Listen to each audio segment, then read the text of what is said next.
ನಮಸ್ಕಾರ ರೀ. ನಾವು ಮೋದಿಕೇರ್ದಿಂದ ಎಣ್ಣೆ ತೊಗೊಂಡಿದ್ದೀವಿ ರೀ. ಎಣ್ಣೆ ತೊಗೊಂಡ ಮ್ಯಾಗ 2 ಸರಿ ಕೊಟ್ಟಾರ ರೀ. 2 ಸರಿದಾಗ 3 ತುಡಿ ಆಗ್ಯದ ರೀ. ಆಗಿ ಸಲ್ಯಾಕ ಕಾಯಿ ಅಂತೂ ಭಾರಿ ಕಟ್ಟ್ಯದ ರೀ. ಅದರದಿಂದ ರೋಗನೂ ತಡೆಗಟ್ಟದ ರೀ.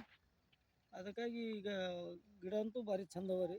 ಈಗ ಏನೂ ಇಲ್ಲ ರೀ, ಈಗ ಹಣ್ಣು ಆಲಗತ್ತದ ಕಾಯಿ ರೀ. ಕಾಯಿನೂ ಚಲೋ ಅದ ರೀ. ನಮಸ್ತೆ, ಗುಡ್ ಮೋದಿಕೆ ಮಾರ್ನಿಂಗ್. ನಾನು ನಿಮ್ಮ ಬಸವರಾಜ್ ಮೋದಿಕೇರ್ ಭಾರತದಿಂದ. ಇವತ್ತು ಕಲಬುರಗಿ ಜಿಲ್ಲೆಯ ಸಾವಳಗಿ ಗ್ರಾಮದಲ್ಲಿ ಇದ್ದೀನಿ.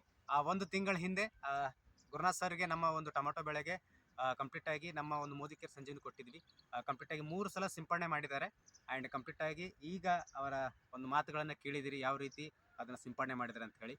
ಡೆಫಿನೆಟ್ಲಿ ಪ್ರತಿ ಒಂದೂ ಕೂಡ ಅತಿ ಕಡಿಮೆ ಖರ್ಚಿನಲ್ಲಿ ನಿಮಗೆ ಬರುತ್ತೆ. ಆ್ಯಂಡ್ ನಿಮ್ಮ ಕಡೆ ನಿಮ್ಮ ಹಳ್ಳಿಯಲ್ಲಿ ಆಗಿರ್ಬೋದು, ರೈತ ಬಾಂಧವರು ಇವತ್ತು ರಾಸಾಯನಿಕನ ಅತಿ ಹೆಚ್ಚು ಬೆಳೆಸ್ತಾ ಇದ್ದಾರೆ. ಹಾಗಾಗಿ ಜಾಸ್ತಿ ಈ ಬೆಳೆಗಳು ರೋಗಗಳಿಗೆ ತುತ್ತಾಗ್ತಾ ಇದೆ. ಯಾಕಂತ ಹೇಳಿದ್ರೆ ಇವತ್ತು ಎಷ್ಟು ನೀವು ರಾಸಾಯನಿಕ ಹಾಕ್ತೀರಿ ಅಷ್ಟು ಬೇಗ ರೋಗಕ್ಕೆ ಹೋಗುತ್ತೆ. ಯಾಕಂದರೆ ನಾವು ಪ್ರತಿ ಒಂದು ಹಳ್ಳಿಗೆ ವಿಸಿಟ್ ಮಾಡಿದಾಗ ಅಲ್ಲಿ ಅತಿಯಾದ ರಾಸಾಯನಿಕ ಬಳಕೆ ಆದ್ರಿಂದ ಬೆಳೆ ಕಂಪ್ಲೀಟಾಗಿ ಹೋಗೋ ಚಾನ್ಸಸ್ ಇರುತ್ತೆ. ಹಾಗಾಗಿ ನೀವು ಎಷ್ಟು ಸಾಧ್ಯ ಆಗುತ್ತೋ ಅಷ್ಟು ಯಾವ ಟೈಮಿಗೆ ಕ್ಲೈಮೇಟ್ ನೋಡಿಕೊಂಡು, ವಾತಾವರಣ ನೋಡಿಕೊಂಡು ನೀವು ಸರಿಯಾದ ನಿಮಗೆ ನೀರನ್ನು ಬಿಟ್ಕೊಂಡು ಸಿಂಪಡಣೆ ಮಾಡಿದಾಗ ಮಾತ್ರ ನಿಮಗೆ ಒಳ್ಳೆ ಬೆಳೆ ತೆಗೆಯೋಕ್ಕೆ ಸಾಧ್ಯ ಆಗುತ್ತೆ ಅಂತ ಹೇಳ್ತಾ, ಆ್ಯಂಡ್ ಇನ್ನಷ್ಟು ಹೆಚ್ಚಿನ ಮಾಹಿತಿಯನ್ನು ಸಂಪರ್ಕಿಸಿ. ಆ್ಯಂಡ್ ನಂದು ಇನ್ನೂ ನಿಮಗೆ ಈ ಟೊಮೊಟೊ ಬೆಳೆ ಬಗ್ಗೆ ಫಸ್ಟ್ ಡೋಸ್ ಗುರುನಾಥ್ ಸರ್ ಕೊಟ್ಟಿರುವಂಥದ್ದು ವಿಡಿಯೋ ಯೂಟ್ಯೂಬಲ್ಲಿದೆ. ಅದನ್ನು ಸರ್ಚ್ ಮಾಡ್ಕೊಂಡು ನೋಡ್ಕೊಂಡು ನೀವು ನಿಮ್ಮ ಅಕ್ಕಪಕ್ಕದ ರೈತರಿಗೆ ಇದನ್ನು ಸಜೆಷನ್ ಮಾಡಿ ಅಂತ ಹೇಳಕ್ಕೆ ಇಷ್ಟಪಡ್ತೀನಿ. Thank you so much. And ಮತ್ತೊಂದು ವಿಡಿಯೋ ಜೊತೆ ನಮಸ್ಕಾರ.